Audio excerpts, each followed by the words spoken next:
Hey, Dr. Jon Finn here. Welcome to the Habit Mechanic podcast. Right now, you can get my new best-selling book, Train Your Brain for the AI Revolution, at tougherminds.co.uk. The digital book, audiobook, and physical book are all available at a special price that you won't find anywhere else. We're going to talk about the science of building habits today. We're going to actually dive into some of the main insights from chapter 18, because this stuff's not going away, and they are the key drivers of what allow us to build both helpful habits and unhelpful habits. So that's what we're going to talk through. So if you have any questions about anything that we're talking about, ask us about that as well, and we'll come back to you. I'm joined today as ever by my friend and colleague, Andrew Whitelam. Andrew, how are you doing?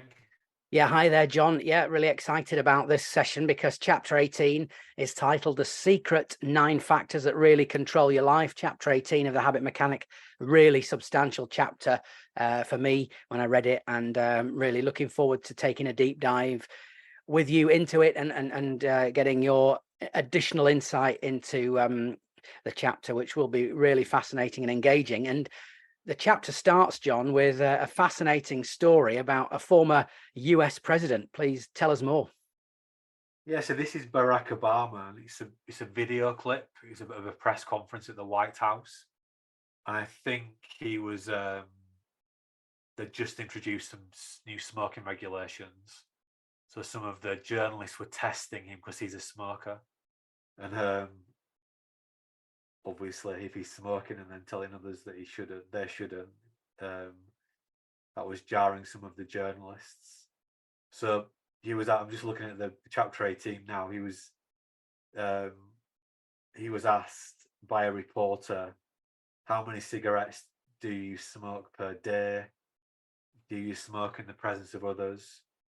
And he was talking about that he'd admitted that stopping smoking was a struggle, and he said, "I've fallen off the wagon a few times, and occasionally, yes, I do smoke in front of others." But he said, "I'd say I'm 95% cured, but there are times when I mess up, like folks who go to AA, Alcoholics Anonymous. Smoking is something you continually struggle with." So I think that's a great example of, I think Barack Obama, someone who we see as this fantastic role model, that actually he also struggles with certain addictive behaviors. And when I say an addictive behavior, I just use that language to explain anything that we think and do that we know is not helpful for us, but we can't stop ourselves doing it. Yeah, and as you say in the chapter, John, it is a challenge. And what does Barack Obama's story then, if you like, point us towards? What is the in simple terms, what do we have to understand in broad terms to start to build helpful habits and change our behavior towards the direction we want it to? Yeah, what it shows us, unfortunately, is that traditional self-help training coaching doesn't work because it's based on two default but faulty ideas. One is, if we can give people more knowledge about what they need to do to change their behavior, they'll be able to do it. And then secondly, and typically we call that tips and tricks, or coaches call it, we'll give you some tips and tricks. And then secondly, it overestimates the power of verbal persuasion. So Barack Obama knows what he needs to do to stop smoking. He knows, don't buy the cigarettes in the first place, etc. He'll have loads of little tips and tricks. And I'm sure he's verbally persuaded himself many times that it's a good idea to quit and he should quit. But he doesn't, because we don't do what we know we should do. We do what we're in the habit of doing. So traditional self-help training coaching goes in one ear and out the other. What we need to do at a high level, if we want to change our behavior, is 3 simple steps, which all the habit mechanic process is built around. And we call it the habit mechanic system. Step 1 is we need to prime the brain for change. So we need to get that brain working well so that it's able to change. Then we need to lay down some new neurobiological connections. We might do that by building a habit building plan, the bones of which we're going to talk about later. And then number 3, we need to strengthen those connections so that the cobweb-like connections that we talk about in the brain become cable-like connections, and that's how we start to build automatic new behaviors, in other words, habits. Yeah, and of course, as you say, John, this chapter has the full journey that you take people on, explained in great detail, and we're going to dive deep into those insights now. In the chapter, we'll come back to this at the end of the session, but you state verbal persuasion. You can't talk yourself out of things. Doesn't work. Verbal persuasion doesn't work, and willpower is a conduit for changing and building new helpful habits and destroying destructive habits, but it's a limited resource. So you have instead, John, developed the 9 action factors framework, what you call the 9 action factors framework. And in the book, you say it can help people create personal change and groups of people change a culture. Just explain that for us in detail, if you would, and then we'd love to talk about the 9 action factors in greater detail. Yeah, so if we want to be at our best, we need to use, I'd say, 3 bodies of scientific insight. One is neuroscience. That's how the brain works. What are the operating rules for the brain? The second is behavioral science. Why does the brain change? What factors drive the brain to change? And then thirdly is what I call applied psychology. So what tools can we give people to help them to practice doing things differently? But the 9 action factors is our behavioral science model. People increasingly hear that term. I don't know of any other system that is purporting to help people to change that actually has a robust behavioral science model like ours does. We hear the term behavioral science quite a lot. The government has a nudge unit. So nudging is a way of reminding people what to do. But when we've gone to the literature, and all of our team have very strong academic backgrounds, most of them have done academic research, including myself, I've done a PhD in these fields. No academic behavioral science model, including nudge, explains everything about why humans do what they do. Cigarette packets have big nudges on the front of them showing what your lungs look like after you've been smoking. People still smoke. So what we've done is we've gone to the research and we've taken what we think are the 9 best behavioral science models driven by research institutes in the universities and professors who've created these theories, but none of those theories by themselves explain everything about why humans do what they do. So we've glued, if you like, 9 of them together and then sort of tuned them up, and we've put them together as the 9 action factor model. So this is our proprietary behavioral science model. We can use it at the individual level to change our own behavior, but we can also use it at the organizational level, because these factors, they are driving us individually and collectively. So your work culture is being driven by these factors, yet they're broadly invisible to us. And because they're invisible, we're not able to manage them. And they are responsible for every behavior that we display, all the unhelpful behaviors and unhelpful habits, but also the helpful habits and the helpful behaviors. And if we think of the context of the world we're living in, 58 million people, adults in America, have mental health diagnosis. 2.5 million people in the UK are signed off on the sick. 1.5 million of those people, which is a record, 1.5 million of those people have anxiety and depression as either the primary reason for being signed up on the sick or the secondary reason.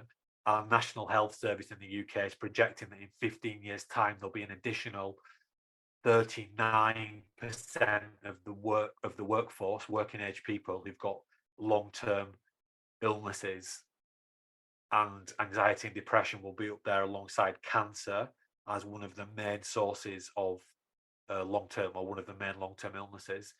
That is telling us that the 9 action factors currently are driving an awful lot of unhelpful behaviors. This is so the fabric of our world, which is driven and mingled with these factors, is making it really easy for us to practice lots of unhelpful things.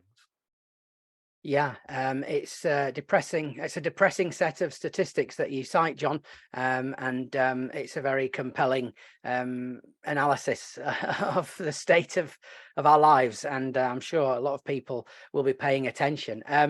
You also explain in the chapter, in the Habit Mechanic, chapter 18, that all of these 9 action factors are interconnected. I'm going to list them in the order that they appear in the book, if that's okay. And then I'd like to ask you about each of them and how we can learn to switch them on and use them for our own benefit then to start this helpful behavior change. First one is the habit mechanic mindset. The second one is brain state optimization. The third one is tiny changes factor. The fourth is the personal motivation factor. The fifth is the personal knowledge and skills factor, followed by, in 6th place, community knowledge and skills factor. Then 7, social influence. 8 is rewards and penalties. And finally, 9, the 9th factor, is external triggers. So I just thought it was useful to list those as they appear in chapter 18, John. As you state clearly in the book, they're interconnected. So how can we start then to use these for our own benefit, to switch them on, as you put it?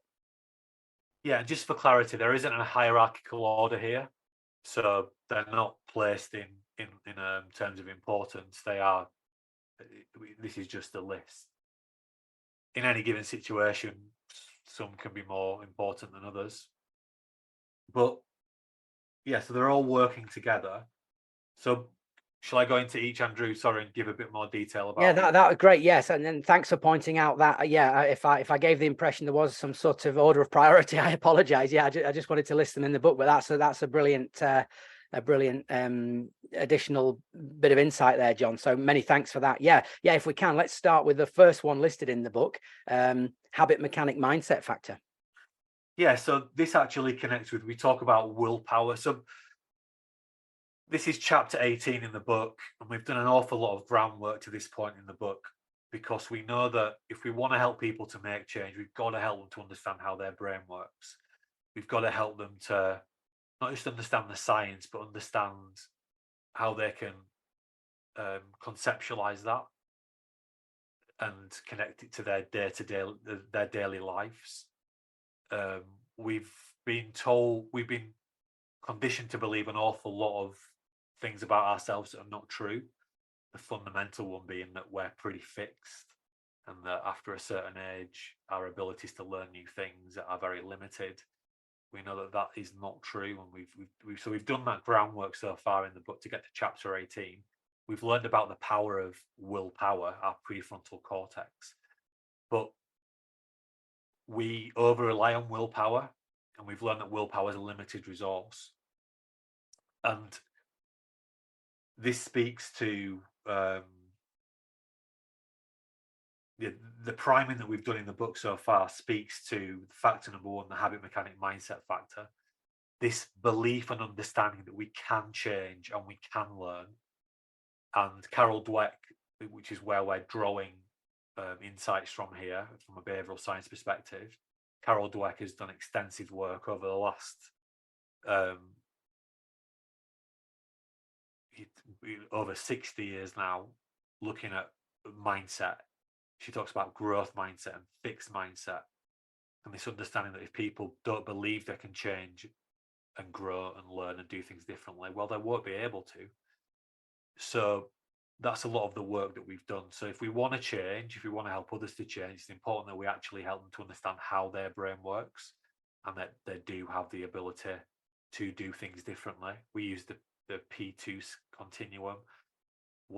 So people believe that they can either do something or not, and we say, well, think about it in this way instead. It's the poor to perfect continuum. You can be either perfect at being confident, for example, or you can have no confidence whatsoever. You're probably somewhere on that continuum, and wherever you're at, you can move a step closer to the perfect end. You're never going to be perfect, but it's a continuum, and we often think of ourselves as black and white. So that's the first factor, and that's where really actively doing that in our work all of the time by helping people to understand how their brain works. Starting with the lighthouse brain model and moving onwards. Yeah, fantastic. And just before we move on, a brief digression from me, if that's okay. I mean, I've heard a lot of people talking about Carol Dweck's book and the phrase growth mindset and kind of citing it. And just the fact that that's only one of 9 factors. And really, as far as I'm aware, the book just highlights the existence of growth mindset or fixed mindset, shows the profound nature of the habit mechanic book, because it tells you that and so much more besides. So it really is, I think it's worth putting in perspective. There are a number of texts around people sort of cite, but yeah, or just think about that in the compare what the habit mechanic can do compared to that text, and it's a massive, profound difference. So it's well worth bearing in mind. So yeah, that's the first factor then, or factor number 1. Can I just interject there, Andrew? So, because someone just told me that someone they know, yeah, who's studying a master's in nutrition at King's College London, told them, "Oh yeah, the lecturer recommended the habit mechanic in our lecture this week." well, So fantastic. it's getting into the mainstream, yeah. The message is getting out there, which is great. Yeah, absolutely fantastic. That's good to hear, and quite right besides. So fantastic. So the next factor we're going to talk about then, John, is brain state optimization. Yeah, so this also brings us back to the willpower piece. If our brain isn't working well, that means our prefrontal cortex, where our willpower lives, is going to be out of action. So the better we can get our brain working, the more willpower, we want to think of it in those terms, we're going to have. Even though it's still a limited resource, it will be less limited. So yeah, and it's probably helpful. So we use the driving a car example to unpack these factors in this chapter. So I'm going to use that example. So if you want to learning to drive is a complex behavior, as are things like managing stress, building better stress management habits, building better sleep habits, better leadership habits, better productivity habits. They're all complex behaviors. They're difficult to do. Simple behaviors like eating more donuts, checking your phone more often, watching more Netflix. You don't have to worry too much about the 9 action factors because they're already heavily stacked on your side. When we want to do complex things to help us to be healthier, happy, and at our best more often, we need the 9 action factors working for us. So when we're learning to drive, if we go back to the first factor, the habit mechanic mindset factor, if you don't believe you can drive, well, you'll never be able to do it.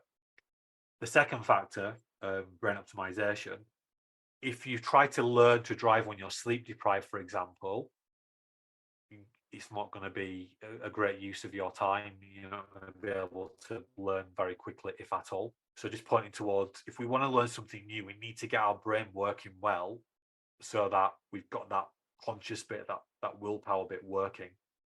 And this is why, in fact, in the next chapter in the book, we go deep into how do we build better sleep, diet, exercise habits. We know that first part of the happiness equation is getting your brain working really well. So this keeps coming back because if our brain isn't working well, we're not going to be able to do anything else well. Employers ask their employees all the time, what are we doing for you? How well are we serving you? But unfortunately, it doesn't matter what businesses do for their employees. If employees' brains are not working well, nothing good can happen. And all the data is showing us that it's harder and harder to get our brains working well. And that's why we start every day with asking ourselves that question: how well did I do my best to be at my best? We have the fantastically powerful Des Swap tool, which is in the app, also in the book, where we can quickly analyze and improve our sleep, our diet, our exercise. So yeah, it's about brain function. If brains are not working well, we're not going to make any positive changes. Okay. Yeah, fantastic. And I think the driving analogy is a useful one, so I'm sure you may wish to keep using it. The next factor then is the tiny change factor. It's the size or the scale of the change we want to make. Yeah, so this is drawing on BJ Fogg's work, who again has written an entire book about this, but for me it only explains a little bit about why people do what they do. We know that human brains are designed to save energy, so the easier we can make something to do, the more likely it is we'll be able to compel our brain, the limbic regions of our brain, to do it. We have this baked into our approach, the tiny empowering action, the daily T plan. We talk about making small specific aims.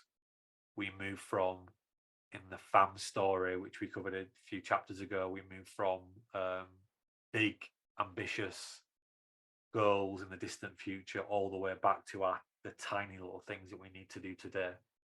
When we're learning to drive, we get this. In the first lesson, we don't even drive anywhere. Typically, we just learn where things are in the car.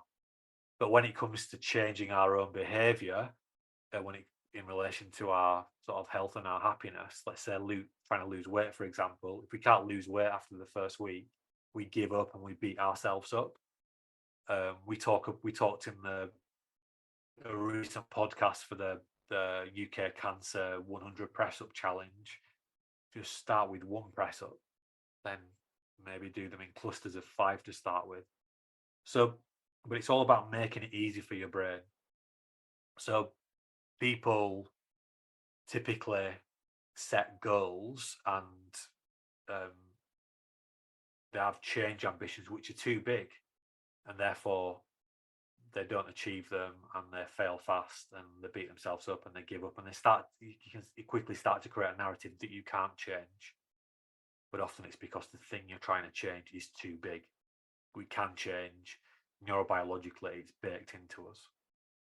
Yeah, the thought occurs to me, just again dwelling on the learning to drive example. It's like probably having your first lesson, being shown where the clutch is, and then saying, well, you're on the grid in the Monaco Grand Prix next Saturday. So yeah, I can see what you're saying there, John. It's very, very powerful insight, but simple. So fantastic. The next factor then we're going to discuss is personal motivation, the personal motivation factor. Yeah, so if we just purely focus on the driving example, if you've learned to drive, there was a reason why. I had to get the kids to school, I had to get to work, I wanted to be the first person in my peer group to do it. So any small behavior we want to change today, when I say behavior is the simplest unit we can think of in terms of what we think and do. We package behaviors into habits because we understand how habits work, and when we think of habits, they're more malleable and a bit easier to manage. But whatever new behaviors or habits we want to build, if we can connect them with bigger, meaningful goals, that's going to be really helpful. So we've got the FAM story tool that we use to help people to do that, and that's why we do it, to help them to activate their personal motivation. Our brain is really interested in the next 10 minutes, that's all. So it can, even though we have good intentions to do something differently, like write a written reflection at the end of today, if we don't connect that simple behavior with bigger, meaningful reasons, it's easier to let it slip and just to carry on doing what we always did, and therefore not establish a new behavior. So personal motivation is key. And as I'm starting to, all these factors so far, I've shown how in our approach we activate it, and this is what our approach is built around, these 9 factors to make change easier, which is why we get such good results. Yeah, fantastic. The next one then, personal knowledge and skills. Another personal factor, personal knowledge and skills. Talk to us about that, please, John. Yeah, so the knowledge and the skills, and in some ways that's why we have driving lessons, because we might be highly motivated to want to learn how to drive, but we need some new knowledge and skills. Knowledge and skills are easier to access than ever before about certain things. And I used that weight loss example before. I find it really interesting.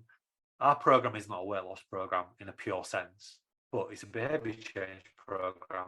And this, in the last few months, I've seen people online that are either clients of ours or we're working with, and I've been taken aback by they've made a physical change. They've lost a lot of weight that's noticeable deliberately, and they tell me, "Yeah, I've just been using the habit mechanic approach." It's not a weight loss program, is it? But it works for any change you want to make because it gets all these factors working for you.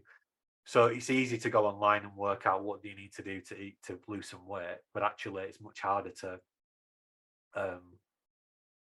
practice doing those things. But the habit mechanic book has all the knowledge and skills in it to build the habits that are going to allow you to be healthy, happy, and at your best more often. And we do cover diet in there as well, and exercise, which are the core variables for losing weight.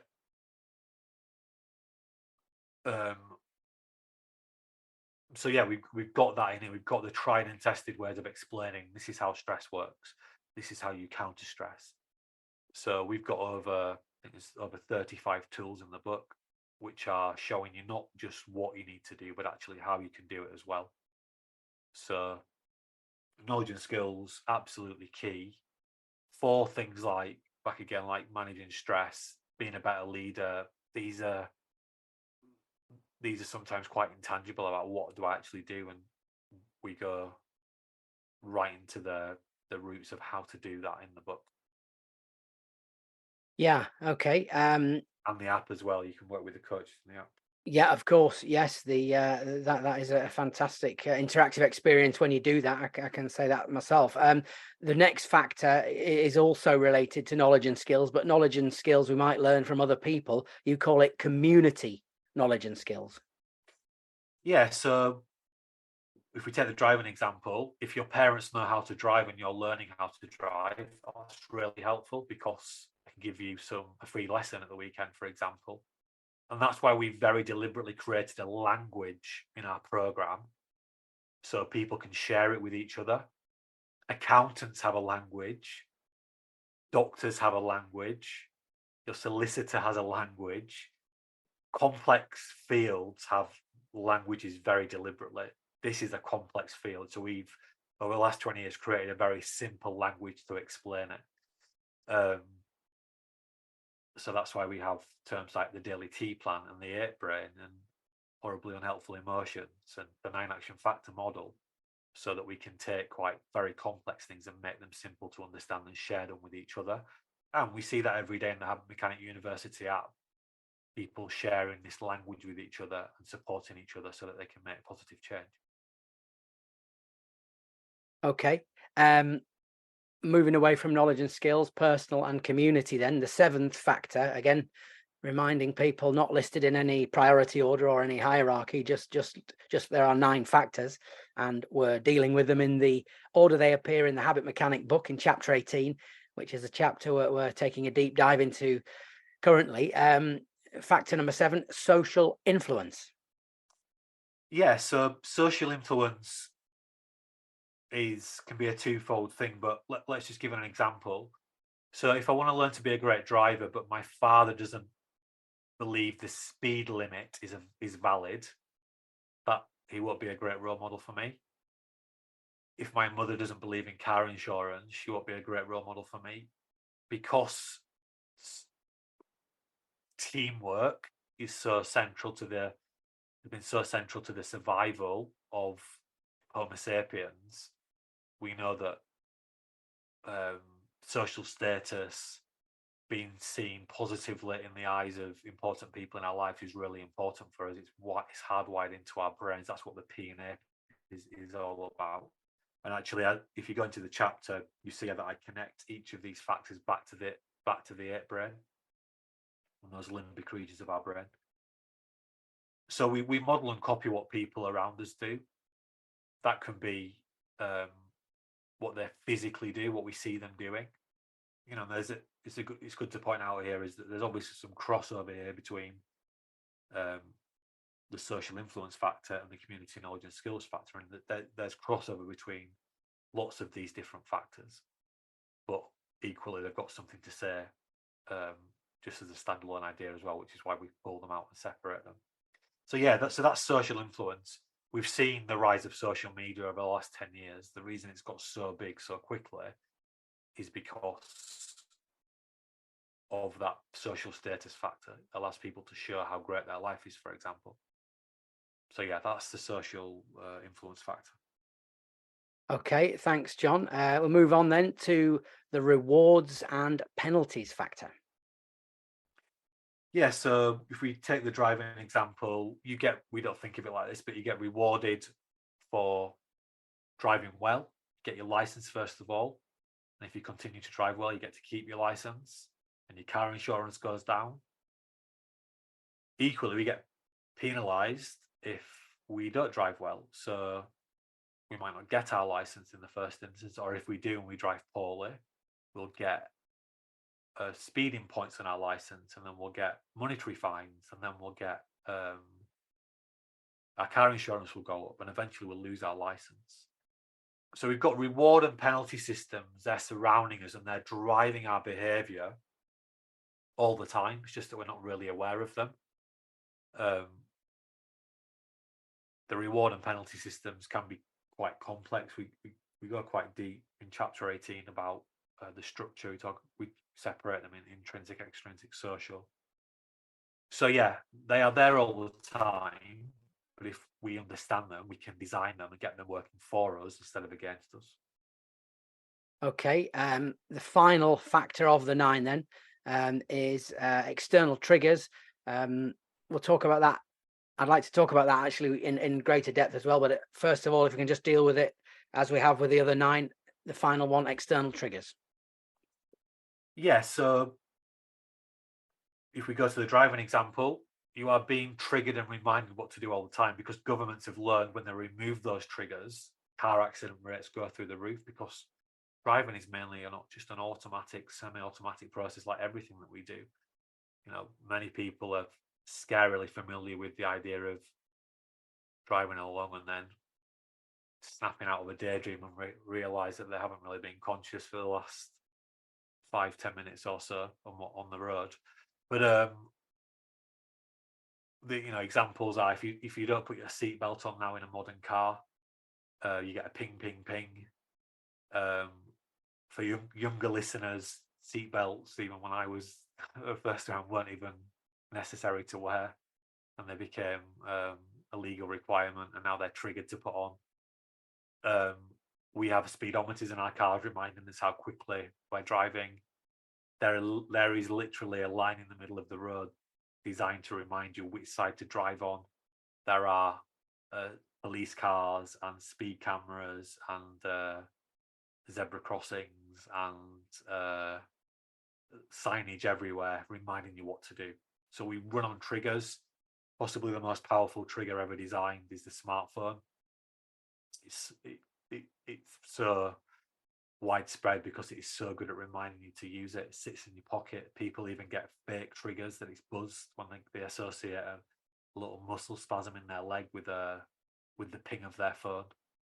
And the smartphone is a great example of a few of these factors intertwined. It's a trigger, but it's a reward and penalty system. There's a big social influence thing on there. You don't really need any knowledge and skills to learn how to use it. It's just super intuitive. So yeah, that's external triggers. They're driving our behavior all the time. And as the digitalized world has been accelerated, they've become really good at getting us to do unhelpful things. Yeah, thanks for that, John. Thanks for taking us, first of all, through the 9 action factors in that great detail, but in a very accessible way too. And that was super helpful. And of course, you can read more in the Habit Mechanic chapter 18. In the chapter, you talk in more detail about each of the factors and very helpfully signpost people to other parts of the book where they can learn more about bringing them to bear and activating them. Just in chapter 18, you delve relatively deeper also into external triggers, which you've just talked to us about, and also the rewards and penalties factor with some further background. like to talk about rewards and penalties, but just on external triggers. Thanks for that, the insight you've just provided, and of course I'm sure people will recognize everything you say about smartphones, but also in the chapter you talk about hot triggers, and you relate your experience working for, shall we say, a large fast food conglomerate. Yeah, well, when you were a teenager, of course, I should add. Yeah, when I was a teenager, I worked at McDonald's, like Jeff Bezos. So many people used to work at McDonald's, and actually, I don't share this in the book, but I do remember some people, very forward-thinking people, would order McDonald's and have a taxi deliver it, which obviously the store manager was delighted about because it was kind of Uber before Uber, well, way before Uber. We're talking 20, for good 15 years before Uber, but if only we'd realized. Anyway, yes. yeah, but McDonald's have always been prolific advertisers, and the point I'm making in the book, and also we unpack this in the habit building part of the app as well, is that if I watch a McDonald's ad now, it acts as a hot trigger. So a hot trigger gives me something immediate that I can do, because I can actually go onto my phone and I can order a McDonald's and have it delivered, via Deliveroo or Uber or whoever, whichever delivery company that I use. Whereas when I was young, if I saw an ad for McDonald's on TV, I would have had to have physically got out of my house, walked into town. It was maybe a 20-minute walk away. So that wasn't such a hot trigger. So, some triggers are more powerful than others. The buzz of your phone in the pocket is a hot trigger because you pick it up and you can check your phone. McDonald's are actually quite good with their physical ads, because often you'll see ads saying McDonald's, this burger, nearest store, and they give you the directions. But yeah, it's like COVID vaccination advertisement. The one that's right outside the COVID centre is going to be more effective than the one that's 5 miles away from the COVID vaccination centre. So yeah, all these factors, there's one thing understanding what they are, there's another thing really supercharging them and getting them working for you. The challenge we face is that the big corporates are very proactive in getting them working for their ends, and they are supercharging them, and that's having some really damaging consequences on human well-being, happiness and health. And that is a part of the reason why we're seeing such high levels of mental health problems, because people's brains are not working particularly well, and they are being conditioned to practice some really unhelpful stuff. We see like the gambling industry, for example, doing some really, really, they're targeting people through using very powerful variable reward systems. But yeah, so these things are being used against you all the time. So if you want to change your own behavior, if you want to change your people's behavior, you've got to activate these factors. And we show, when we go into the Chief Habit Mechanics section of the book, we show you how to start using these at an organizational level, because they're driving your culture. And this is the challenge with hybrid work, is that we've got these when we used to go to the office every day, it was a lot easier to control these factors because there was just one culture thing going on. Now we're at home as well, we've got this separate culture, and sometimes it can be easy to control these factors in our own environment, but if we don't know what they are, it's going to be harder. So yeah, lots of things to unpack there. Yeah, thanks for that, John. And yeah, that's particularly fascinating about hot triggers. And so thanks for taking us deeper into the external triggers factor there. The other factor that you explain at greater length in the Habit Mechanic chapter 18, of course, plenty on all of the factors, but this is one that there's a deeper, longer form dive into, if you like, is rewards and penalties. And there's a lot of information there, a lot of different insight, but one of the specifics you talk about is gamification. That interests me. Could you just talk to us about that, please? How does that function, as a reward and penalty factor? Yeah, well, gamification, as video games have risen, is more understandable. You know, you could say in some ways that all these factors connect back to gamification. But we see some, very specific tactics being used. So we know that variable rewards are addictive for human brains. So if we go back to the sort of the first research in that area, is a guy called what are his initials? Skinner. I know him as Professor Skinner.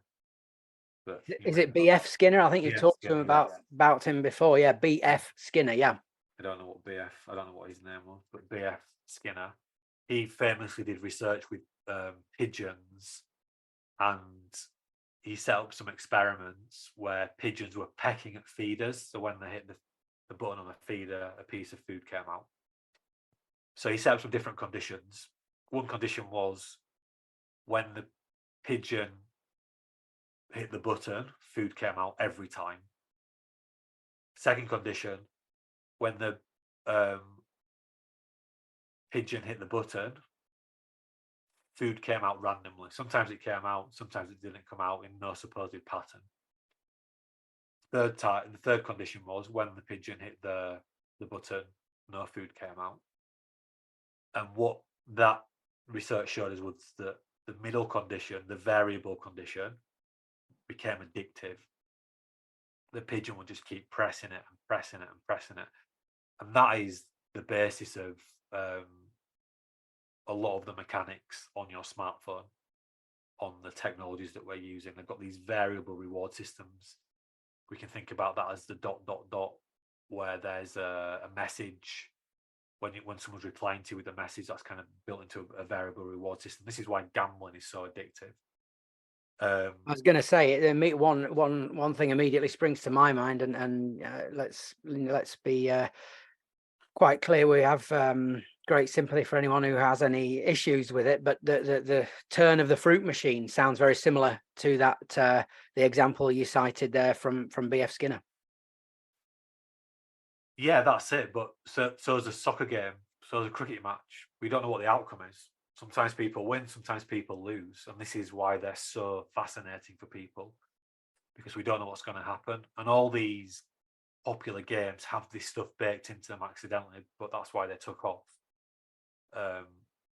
So yeah, we've got, unpredictability, loss and a fear of loss. We talk about FOMO. We've got scarcity things being used all the time. So yeah, it's a fascinating area. But what we're trying to do is help habit mechanics bake this into their approach to changing their own behavior. So, lots of we have a list with people that we work with on a consultancy level. We have about 250 of these tactics that we can use to design what we call habit power processes. So that if you want your people to build better habits around intelligent self-watching and intelligent planning, so they can do an extra 20 to 80 hours of high impact work per month, and we use these factors to help you to design your culture so that you can actually get your people to do that. We've done that time and time again. So yeah, but in the book, obviously we're limited in what we can do in the book. We try to activate those, and then in the app we can go a little bit further. Yeah, of course, we can point people towards the Habit Mechanic University app, and if people haven't already read it, the Habit Mechanic, the Habit Mechanic book. Just briefly, John, very briefly, because it's of course really beyond the scope of what we're talking about here. How do you start then, as you say, to bake in the 9 action factors? Just give us a few sentences of an overview of how you would start to help people activate all these factors for their benefit. Yeah, we create a habit building plan. And if you go to chapter 20 in the book, we show you how to create habit building plans. You can also work with the habit building plan coach in the app. So we've created a blueprint which automatically activates these 9 factors for you by getting you to answer very specific questions. And again, that is why our approach is different, because we help you to not just know what to do, but we prime you to be able to practice those things as well. And that's why we get such good results with our program. because we don't just focus on, there are other programs out there that do consider the neuroscience, but I don't know any other program out there that has the behavioral science like we do, such a sophisticated but simple and powerful blueprint. Yeah, well, that's fantastic, and I'm sure many people will be benefiting in the future as well. As we conclude this session, Jon, just want to take you back to the start of chapter 18, because one of the early paragraphs is very strikingly titled for me, verbal persuasion doesn't work. In other words, which you say and you set out in chapter 18, you can't talk yourself out of your unhelpful habits.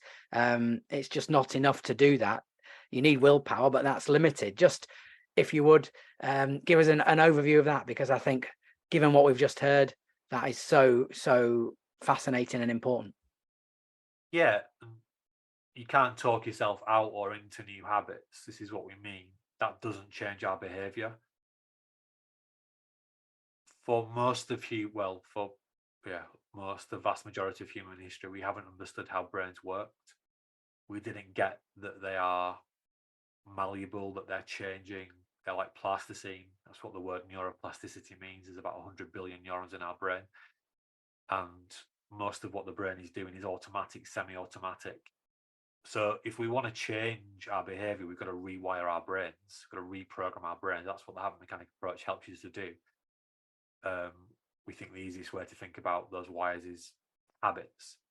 So many people know that they want to stop beating themselves up, and they tell themselves, I should stop beating myself up, it's no good. But then when they make another mistake or they get some critical feedback, those loops in their brain just get activated again. But unfortunately, most of the systems in our lives, whether that's the teacher telling you off at school, or your coach encouraging you to do something different, or your therapist, or your psychiatrist, they all rely on verbal persuasion, and it doesn't work. And for me, that's part of why we've got 2.5 million people signed off on the sick. It's why in America there's 58 million people with mental health diagnoses, because the systems we've got to help people to do better don't work, because they're not designed to change behavior. I got taught on these systems. CBT is the same. Cognitive behavioral therapy was not designed to help you to change behavior. It's designed to get you to know what to do and give you some skills. That doesn't work. That's why I spent the last 20 years putting the habit mechanic approach together.